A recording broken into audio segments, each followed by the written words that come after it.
BNP chairperson ও সাবেক প্রধানমন্ত্রী বেগম খালেদা জিয়া বলেছেন, এখনো ষড়যন্ত্র চলছে। ইস্পাত কঠিন ঐক্যের মাধ্যমে ষড়যন্ত্রের মোকাবেলা করতে হবে। ন্যূনতম সংস্কারের পর দ্রুত জাতীয় নির্বাচনের দাবি জানিয়েছেন তিনি। বিএনপির বর্ধিত সভায় লন্ডন থেকে ভার্চুয়ালি যুক্ত হয়ে তরুণদের উদ্দেশ্যে খালেদা জিয়া বলেন, কোনো প্রতিহিংসা নয়, সৌহার্দ্য আর ভালোবাসার বাংলাদেশ গড়ে তুলতে হবে। নেতাকর্মীদের উদ্দেশ্যে তিনি বলেন, গণতন্ত্রের জন্য আপনাদের ত্যাগ জাতি মনে রাখবে, তবে এমন কিছু করা যাবে না যাতে এই সংগ্রাম নষ্ট হয়। রাহুল রয়ের রিপোর্ট। 2018-র 4 ফেব্রুয়ারি রাজধানীতে হয়েছিল বিএনপির সর্বশেষ বর্ধিত সভা। ঠিক 7 বছর পর সংসদ ভবনের এলডি হলে দলটির বর্ধিত সভা।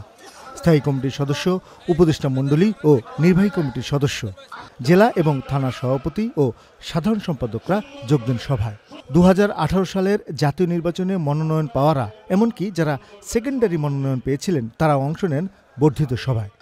3500-এর মতো অংশগ্রহণকারীর মধ্যে বিএনপির 11টি অঙ্গ ও সহযোগী সংগঠনের সভাপতি, সাধারণ সম্পাদকরাও যোগ দেন।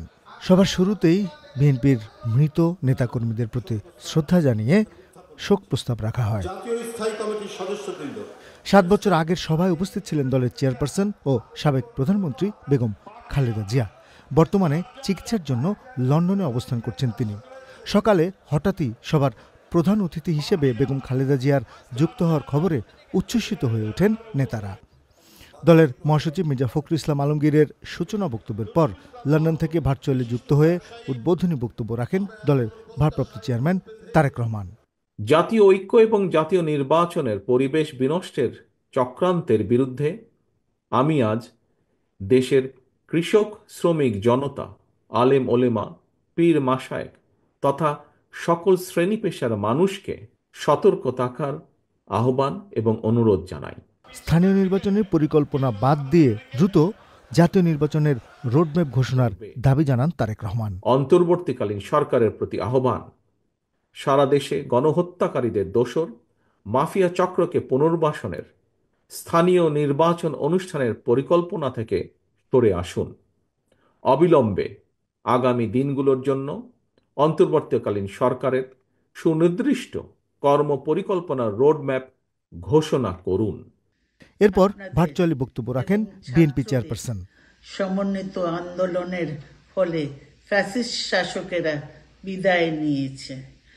একটা অন্তর্বর্তীকালীন সরকার গঠিত হয়েছে।